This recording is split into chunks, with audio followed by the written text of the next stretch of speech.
development are top priorities for Kimberly. By day, she is an assistant dean for the diversity initiatives and community relations at the UCLA Anderson School of Management. She serves as a trustee of Mount St. Mary's College and as a gubernatorial, thank God I haven't had a glass of wine before that word, appointee on the board of the California African American Museum, and she chairs the Housing Authority of the City of Los Angeles. I know Kimberly is a graduate of several leadership programs, including Leadership California, Leadership Southern California, Lead San Diego, and the African American Leadership Institute at UCLA Anderson. When she's not working or volunteering in the community, Kimberly loves to travel internationally with a purpose. She is an alumni of the American Marshall Memorial Fellowship Program and has recently traveled to Spain as a guest of the German Marshall Fund of the U.S. for the something I can't say, Urban Innovative Leadership Dialogue. A native of Los Angeles, Kimberly has an undergraduate degree at UC Berkeley in Industrial Engineering and Operations Research, a master's in the Public Policy for the University of Southern California, and an MBA from UCLA Anderson, and she has just inspired me to write a new biography for myself. Please welcome the fabulous Kimberly Freeman.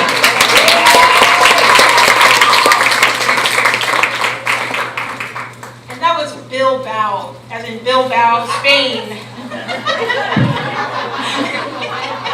looked like Bilbo, yeah, but it's Bilbao. So,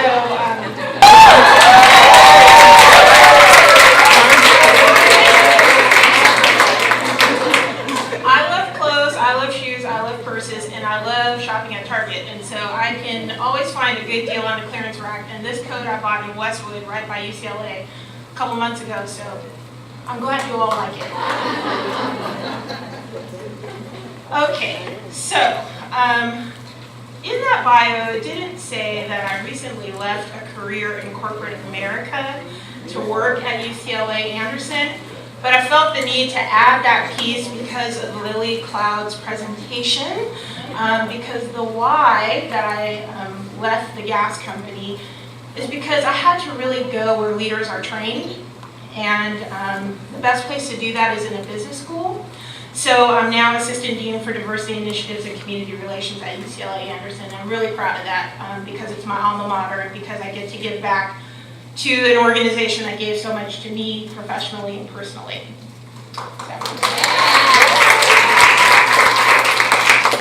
So I am delighted to join you here today at the It's My Time Women's Leadership Conference. And you've just given yourselves a round of applause, but give yourself another one for making the time and space available in your day to do something for you and only you. I know that's really hard. We're all very busy. What are all of our various takes on what it takes to determine your path in life and really be certain about the choices you're making. So you'll see my spin on it, but you'll also see a lot of what has already been said today. Now, when I worked at Southern California Gas Company, and actually this was at Sempra, our parent company, I had a mentor who was pretty high up in the organization say to me that at any given time you should be about 3 questions deep on a particular subject. And so I took that to mean don't just scratch the surface, go deeper, and be somewhat of an expert in that topic. So that really stuck with me from a leadership perspective. And I had to use that in preparing this talk today. I was looking at a blank sheet of paper. I was trying to compose some notes. So these are the 4 questions that came to mind for me. I thought first, given the abundance of books and TED Talks and seminars and courses and all the available material on leadership and women's development and so forth that's out there, what can I possibly say to such a group as this that would be additive, timely, relevant, and applicable? Then I thought, well, you know, I've got this fancy term, leadership portfolio. I'm from the business school. I've got to use the word portfolio, make everything sound official. But what am I talking about? And then for context, you know, that's really who I am and what I've done over the course of my 46 years, I wish I were 40 still, 46 years of living, and how do I neatly summarize those life experiences into about 30 minutes? And then the most important question was, oh my God, when am I going to do this? When do I have time to write this presentation? So I finally buckled down and prepared something, and I hope that what I put together will be relevant.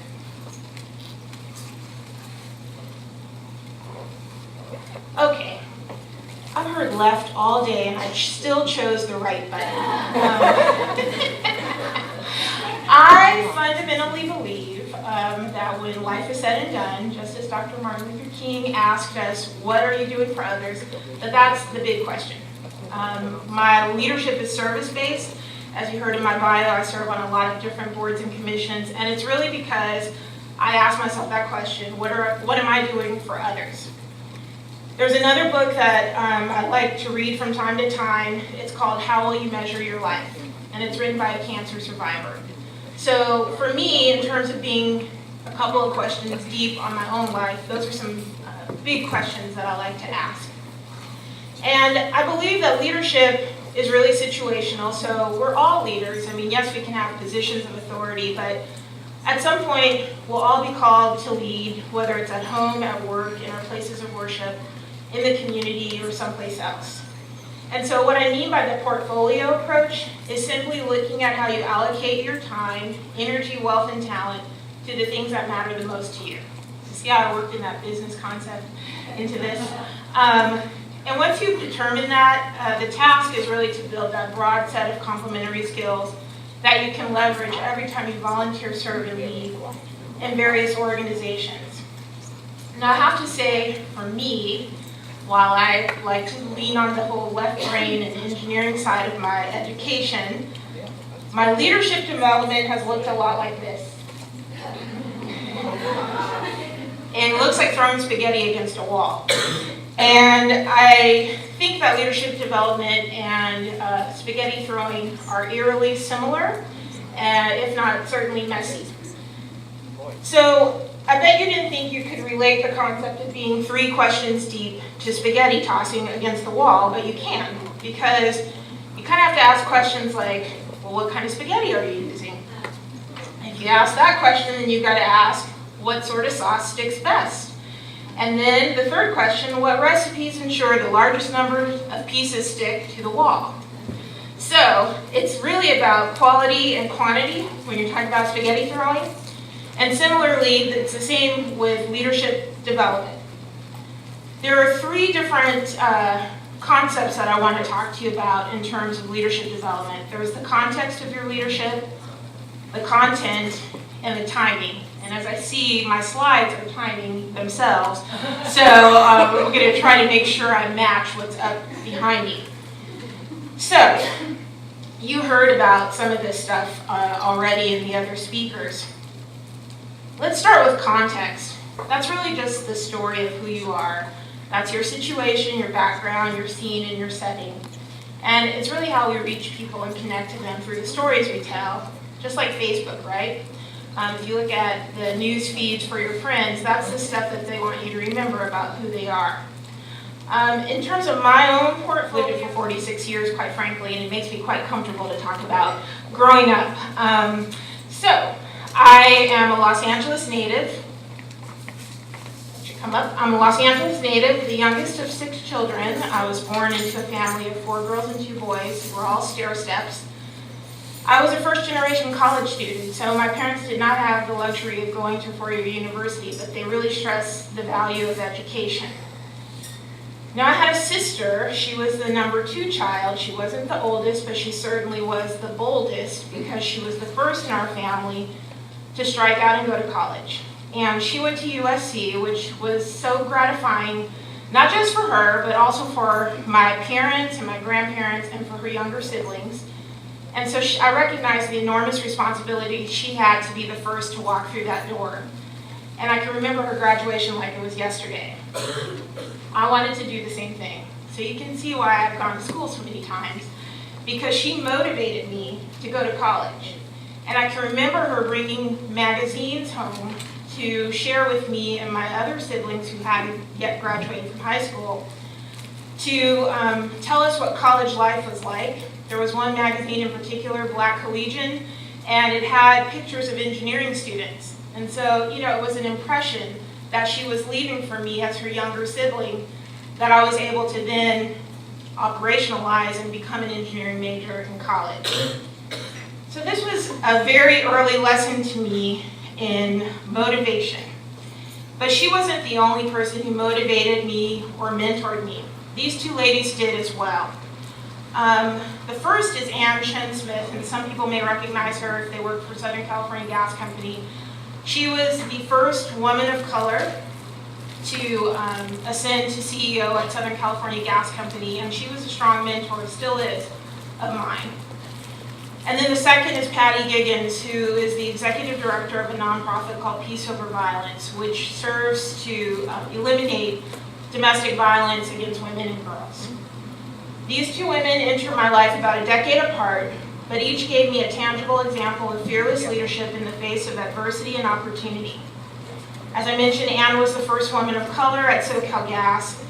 She was very no-nonsense, but she also had this warmth about her, and she could take that nurturing side and apply it to customer issues, community issues, or employee issues. And then Patty is an amazing social justice leader, and so I was really impressed by her very early in my volunteer career, and to this day I consider her someone that I can call up and ask for advice on what I should do in the community space. So they both serve as mentors for me, and beyond the standard career advice that most mentors provide, if they're well connected, they can provide you with a lot of exposure, protection, prestige, contacts, and many other resources as you develop your own leadership portfolio.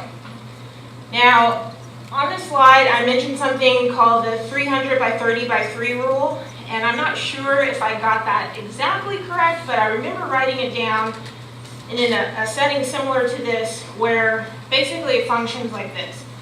You should, in 1 year, have 300 high-quality contacts with 300 different people. And in order to get there, you should contact 30 people per month, or 3 people per day. And as you can see, if you contact 3 people per day, that would be well over 300. But the idea is that you want high-quality contacts, so you may not, all those connections may not stick. But at the end of the year, in your Rolodex, you should have those 300 high-quality contacts. I think you might want to try some of that here, because there are a lot of people, and it's been mentioned already, that may end up in your network. That may end up as customers, as coaches, as business partners, collaborators on other activities that you're involved with, and so you'll never know unless you try something like this and develop those 300 high-quality contacts in a year. Oh, let me go back. That's not exactly the best picture of what a mentoring grid looks like, but you can really create your own tool to track this, and I know this is really nerdy, but it's like important to do, because how will you know that you're achieving success unless you have some way to measure it? And what happens when you lay something out in a grid like this is you begin to see where you have gaps. That's why this slide comes in. And so if you've ever been to London, you know you see those signs, mind the gaps. So you have to mind the gaps in your matrix and mind the gaps in your leadership development. And wherever you find those gaps, obviously you have to fill them in, whether it's with more education or more coaching and leadership development. Whatever you see as a gap, then you need to put a little plan, a mini plan in place to fill those gaps. And again, I think these conferences are probably the best opportunity to mind gaps, because you just don't know who you're sitting next to. It could really be someone that can change your life. So I'm going to move on to the next concept in the 3 that I was talking about, which is content.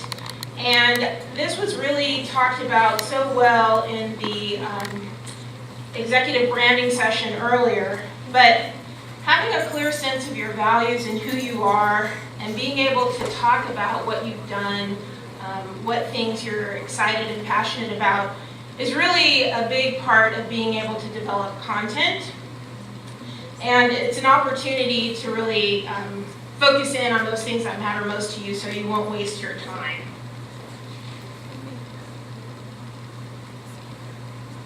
So I told you I love school. I also love my professors, and I had a great professor, a leadership professor at UCLA. Her name was Dr. Robin Johnson, and she wrote a book called The Dance of Leadership. And one of the quotes in the book was that leadership is about figuring out who you are and what you're passionate about. I think Lily Cloud also said that earlier. Nothing sells like passion. So when I was thinking about Robin's quote, and obviously when Lily mentioned it earlier today, it reminded me of Steve Jobs' 2005 commencement speech at Stanford, where, he just boiled it down to, I think, the most the easiest way to understand that, your work is going to fill a large part of your life, and the only way to be truly satisfied is to do what you believe is great work. And the only way to do great work is to love what you do. If you haven't found it yet, keep looking, don't settle. So, I listen to that speech pretty regularly because it's so motivational. And if you think about the arc of his career and how he got fired from Apple and had to go find himself, he was kind of out in the wilderness.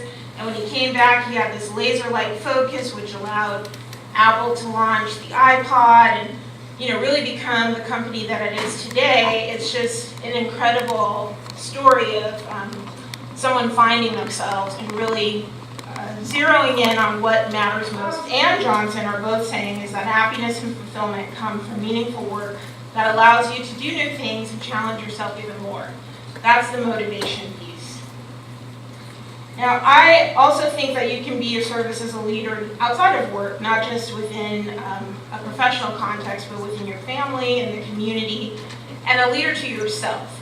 I heard one of the speakers earlier talk about self-care, and that's really like leading from within and making sure that you're the healthiest, strongest person that you can be so that you can actually do all these other things that are on your plan. I'll talk to you a little bit about some of the things I did from an education standpoint, both informal and formal. On the informal side, that's the stuff that you do out in the community that really doesn't have like a degree or certificate or anything attached to it. But on the formal side, that would be your degrees and certificates, credentials, anything that you earn where you get some type of recognition at the end. So I mentioned Patty Giggins earlier. She was instrumental in my informal education in the community. I got a chance to not only serve on her board, but just really be, I guess, an apprentice to her in her role as executive director at Peace Over Violence.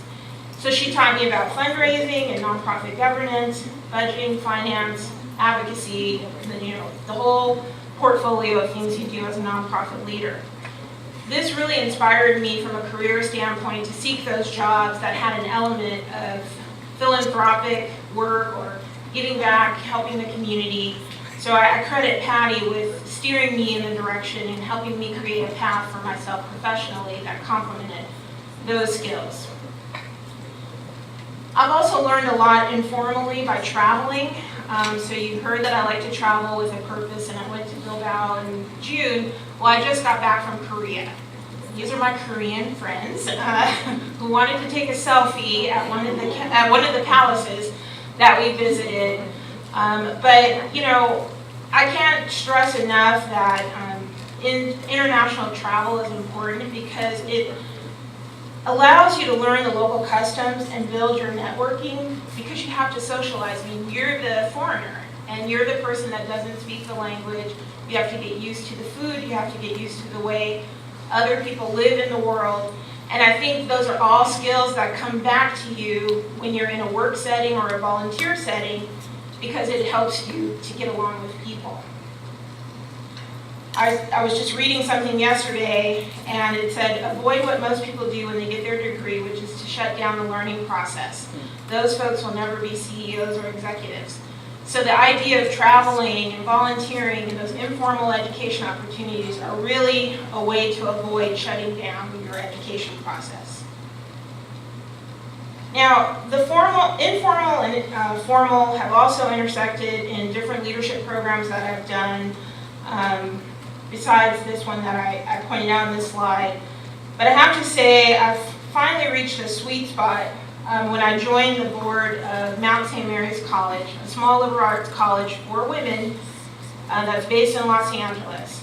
They do have a few men. I was just in a meeting yesterday, and it's like, we do have a few male students enrolled, but the majority are women, and they're from traditionally underserved communities. And I'm going to just share with you the reason I got the opportunity to become a trustee was really because of my network and the ways that I was able to leverage experiences. I had volunteered for another women's organization. A friend of mine who worked at that organization then went to work for Mount St. Mary's College. She invited me to speak at a Mount St. Mary's College event, which led to me becoming friends with the president of the university. The president invited me to join the board last year. So it really does pay off to work the contacts that you have in your network and understand what you value. So I value women and girls, advancement, and also education. And this to me is the best of all worlds. We've heard today about the elevator pitch, and I'm a little afraid to say what I think you should be doing because it's not the why. I don't have the why on my paper. I'm going to have to change that. But on my paper I wrote who you are, what you do, what you bring to the table, and what's your value proposition. It's some kind of permutation of those questions. But basically, if you get stuck in an elevator, like if I got stuck in an elevator with Oprah or President Obama, I'd be able to rattle this stuff off. Because I want them to know who I am, what I do, what my value proposition is, and what I care about, and how my skills can be used to assist them. So I'm going to give you an example of someone else who had a great strategy and execution around getting on a for-profit board. We haven't really heard any examples of that today, so I think it's a good example to bring out. I recently read about a woman, her name is Jerry Elliott, and she was serving for 34 years in many senior executive roles in corporate America.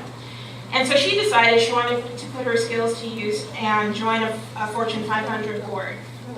Now, she took a very, lazy is probably not the right word, but she took a much more informal approach the first time around by simply putting the word out that she was looking for a board seat, and hey, if opportunities came up, she'd be interested, except nothing happened. In her words, women are not often as direct as they need to be when they want something.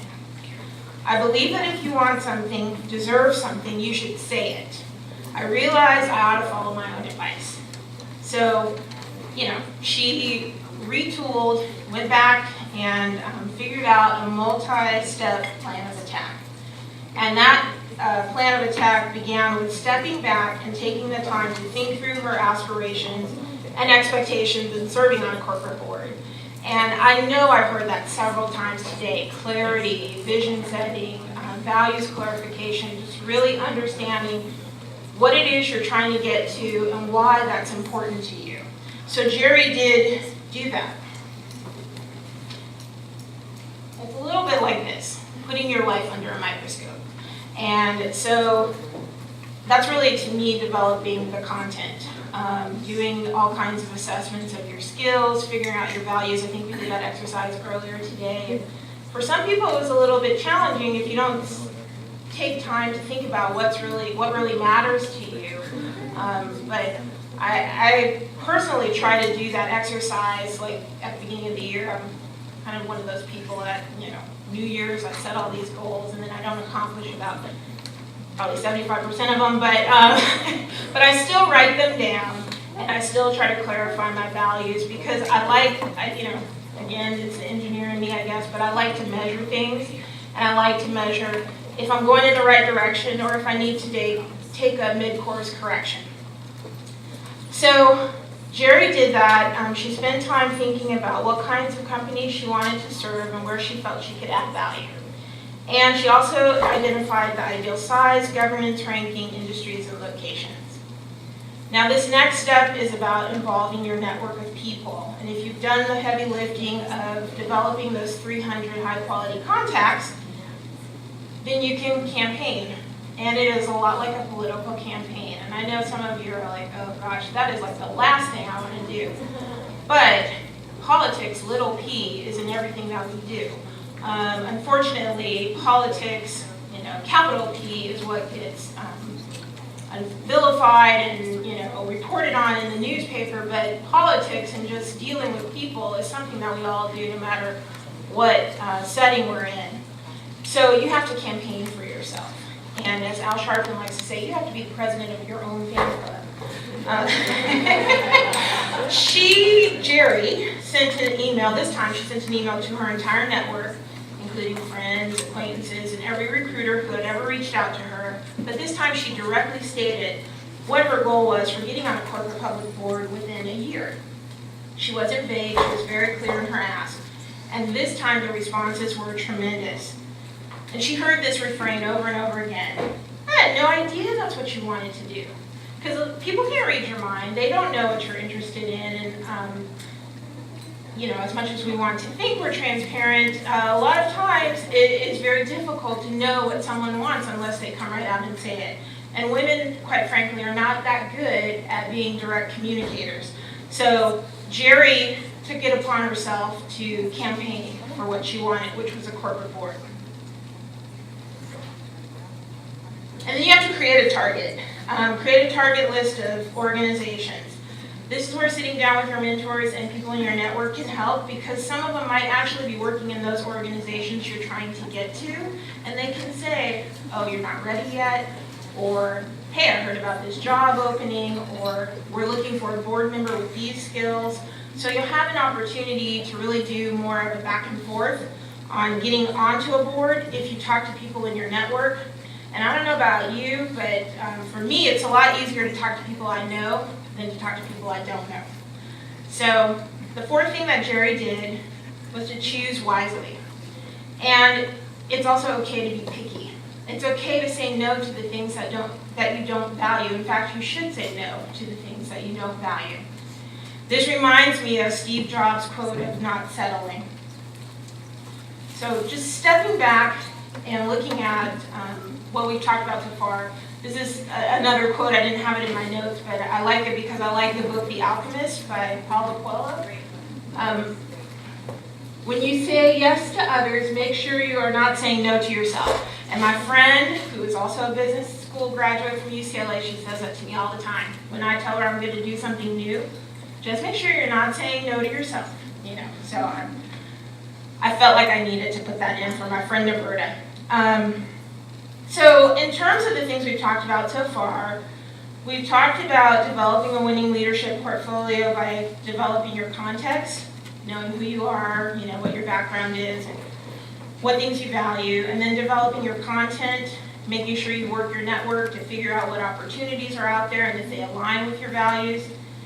And again, that ever popular elevator pitch that might need to be modified, but my 4 questions: who you are, what you do, what are you bringing to the table, and what's your value proposition. Just work on it, because you never know, you might get stuck in the elevator with someone really cool. And then the third element that I want to talk about today, and this is the last one, is timing. So timing is everything. Timing being one of the last speakers at an event where people have just gotten so much information and they're so full. I tell you, it's tough. But I will press on. So unlike the first two, which are more within your control, timing is very hard to control timing when you're dealing with other people. But I do believe in the adage, timing is everything. So if you don't believe me, I'll put this picture of Lolo Jones up here. Just ask her, because she's been an Olympian twice and she's not medaled in each Olympics because of timing. And this is my personal favorite, or actually it's not my favorite, but it's my personal drama every day as I drive the 405 to get to UCLA. If you don't believe that timing is everything, just try to drive to San Diego, leaving at 1 in the afternoon versus leaving at 4 in the afternoon. It can make your trip 2 hours or 4 hours. So timing is definitely everything. So I've told you all these great things to operationalize your plan, and I'm making it sound so rigid and efficient, and even though I did show you the spaghetti picture, but this idea that you could actually map all this out. So you do all that, then what do? Well, you wait. Because you want to wait for the right opportunity. That's the whole Steve Jobs quote about not settling. You really have to wait until the right opportunity comes along. And that's a challenge. That's a challenge for high-powered, high-performing people. So there's an article that I recently read about civic reach by a man named Paul Vandeventer, who is the co-founder of Community Partners. He's the CEO and co-founder. And Community Partners is a nonprofit incubator. They provide a lot of back office support to emerging nonprofits in LA County. I love this concept of civic reach, and he uses this to describe what separates a great board member from a merely adequate one. And this is in the nonprofit sector, which, as I told you, is my sweet spot. I like community engagement and community organizations. But I think it applies universally to leadership. Really, to be someone with civic reach, you've got to have those deep, durable connections to the wider community, and you develop those through some of the things we've talked about earlier. Most people will tell you that serving on a nonprofit board, they've learned more about business and people than anywhere else. So if you really want to know what's going on, get on the local United Way board or get on the chamber board. You'll learn more about the economic situation in your community than you ever could learn reading the newspaper or getting an MBA. And from a business perspective, businesses really value people who have that civic and community leadership development. It really gives you, and I really love this word, gravitas on your resume, because it shows that you're giving back to the community and that you're kind of plussing up, if you will, your skills beyond the traditional things that you've learned in school or that you've learned by getting certificates and whatnot. And it's important if your company values philanthropy. So those are all things from a strategic standpoint that you need to be observing and analyzing and assessing as you decide what's next for you and how to develop your own portfolio. So I want to go now to probably, in my mind, the best example of civic reach and how it was turned into something pretty special for a family up in the Pacific Northwest. You guys recognize these two people? Probably not, because I didn't know until I Googled them the other day. But I didn't know what they looked like, I should say that. But I had heard the story of Mary Gates. So Mary Gates is the mother of Bill Gates, and that is Bill Sr., his dad. Mary has passed on, but while she was alive, she was just like the ultimate person with civic reach in the Seattle area. She was an American businesswoman who was the first female president of King County's United Way and the first woman to chair the National United Way's Executive Committee. And on that committee, she served with IBM CEO. Now, she was a native of Seattle, a member of the Board of Regents for the University of Washington. She was on the Children's Hospital Board, the Seattle Symphony, on and on and on if you look at her bio. She was also president of Junior League. But it was really that stint on the United Way board that is instructive, the national board. Because when she was chairing that executive committee, she discussed with John Opel, again, at the time the CEO of IBM, International Business Machines Corporation, her son's company. And Mr. Opel, by some accounts, then mentioned Mrs. Gates to other IBM executives. And a few weeks later, IBM took a chance by hiring Microsoft, then a small software firm, to develop an operating system for its first personal computer. So that's how Bill Gates got his start. And now, Bill Gates sits atop the Forbes list as one of the richest people, the richest person on the planet with a net worth of $81.6 billion. Because his mom had civic reach. And I bet his mom was in his mentoring grid. And I bet they sat down for coffee and I bet she was one of his 300 high-quality contacts in a year. I mean, I just think this is such a great example. You know, I mean, not that everything has to lead to financial wealth, because there are so many ways to measure wealth in life. But, I mean, if you think about what he's doing as well in the philanthropic space with the Bill and Melinda Gates Foundation, I mean, he's got kind of the best of all worlds. So, timing is really everything. I will now leave you with my final 8 thoughts. A few of you have some droopy eyelids, so I will race through them. Take note of the people in your network. You know, and if you need a mentor or mentors, I personally prefer more than one, then ask. People love to do things when they're asked. And then you should diversify. I don't think you should have all women, or me as an African American, all African American mentors, or all young people. You know, I have a mentor who, or I don't know if we should call her a mentor, but let's say we have a reverse mentoring relationship. She's 25 years old. And she is my link to all things social media, and just what is important to someone who's under 30, because I'm 46. So I tell her she's the daughter I never had, but she is a great mentor. So I'm going to call her mentor because I have told her that before. I'm like, you're mentoring me as much as I'm mentoring you. And you really need to use a tool. I know it sounds geeky and nerdy, but you got to put something on paper. I mean, if you don't have to put it on paper, use your iPad or use your phone, but collect the information someplace so you can go back and look at it, because it's useless if you just have it all in your head. You've got to put it on some piece of paper. And you know what? If the relationships like the spaghetti don't stick, just move on. It's really not that big a deal. It's not anything personal. It's just that it didn't work. And I think you should invest in your education, both formal and informal. And by informal, travel, travel, travel. If you don't have a passport, get one. If you haven't gone somewhere that's more than 5,000 miles, go. And I know it's like, yeah, right, that costs money, but as you saw earlier, there are many ways to go on trips that are funded by organizations. When I went to South Korea, that was funded by an organization. So many of the international experiences that I've had have been fully funded by other entities, and I've had the benefit of actually learning about other countries and cultures as a result.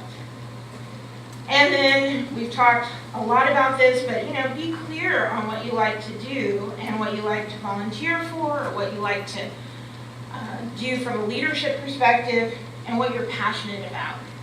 And nothing sells like passion, right? And then market your skills and ask for what you want. That's probably the biggest takeaway for women. You have to be a little bit more self-promoting, and I know that doesn't feel good, but guess what? Other people are out there promoting themselves, and that's why they're getting to the places you want to go, and you're scratching your head like, well, that person wasn't, you know, as talented or smart or as gifted as I am, but why did they get that opportunity and I didn't? It's because they know how to market themselves. And then, like Steve Jobs said, don't settle. Don't settle for something just because it comes along. Settle for the things that are really important to you. And I showed you, you know, if you want to be a billionaire like Gates, don't underestimate the importance of timing. So with that, this is my last slide, I know. The theme of today's conference is It's My Time. Well, ladies, it is your time. It's my time to rise. It's my time to shine. It's my time to live. It's my time.